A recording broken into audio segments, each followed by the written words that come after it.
Good morning. It's Dr. Frank at PFrankMD. And today we're going to talk about a topic that is a little controversial. Actually, it's a lot of controversial. And it is that of silicone. And silicone, as we all know, is a very ubiquitous inert agent that is everywhere. It's in carburetors, it's in electronics, it lines every needle or IV. That it's very much used in the medical industry. And we also know it as a dreaded filler that was used for many years and in breast implants. And there's this feeling that it can cause disease and it's a terrible thing. And it is not necessarily true. In fact, silicone is still used today throughout medicine, throughout industry. We still use it in cosmetic dermatology. There aren't that many people around that still use it. I'm one of them. And it's something that if used appropriately and you use the right type of silicone is actually still a wonder drug. In the 60s and 70s, before collagen, before Restylane, before Juvederm, and before all these agents that are out there, silicone was a very highly used cosmetic agent, and it worked great. Later on, there was all types of controversy about breast implants. It was banned for a while in several states. There were lawsuits, there were class action suits. And then finally, studies were done retroactively and publications were made that actually got silicone off the hook, and that there was never really any proven association between the use of silicone and an increased risk of any type of disease or autoimmune disorder or anything like that. The problem that existed, and the problem that still exists in the injectable use of silicone, is its highly abusive nature. Just because a drug is abused doesn't mean that it does not have its attributes. And we see this all over medicine.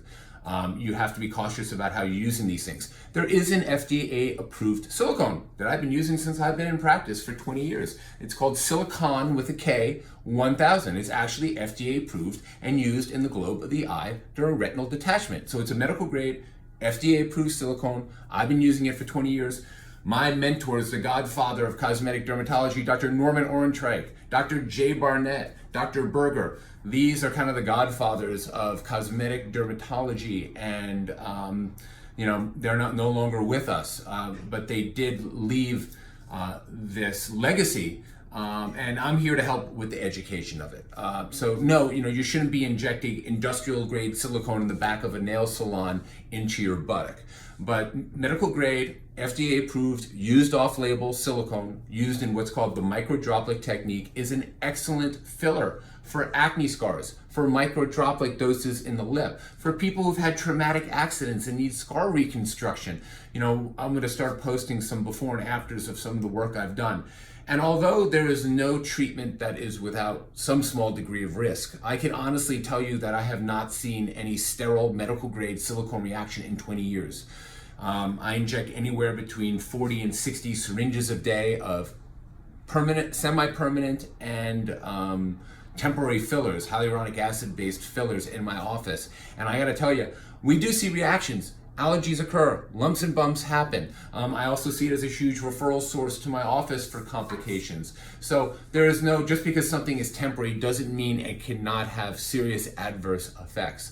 But silicone, if used in small amounts, done slowly, over several treatments, it can be safe, it can give a beautiful natural looking effect. It is a biostimulatory filler, so it actually stimulates your own collagen and elastic tissue, and it helps at every layer of the skin. So you can use it for deep defects, you can use it for superficial fine lines, and it just really has to be done in the appropriate hands. You have to make sure you're getting the off-labelly used but FDA approved Silicone 1000, and you have to make sure you go to a provider that really knows how to use it and plans out the treatment course. It's not a fill up a tank in one shot deal. But for people who have been struggling with acne scars, for people that are just fed up coming in every couple of months for lip filler, or for people who have traumatic accidents or who are older and need a little bit of permanent filling, silicone has stood the test of time. And unfortunately, people just have a very wrong and negative impression about it. It's one of the oldest fillers around. The research is out there. The controversy is over. You just got to find the right provider and the right indication, which is true of any treatment. So if you need more information, you can find out at pfrankmd.com. You can follow our IGTV. We'll show you some pictures. And if you need me, I'm here at PFrankMD. I'll see you soon.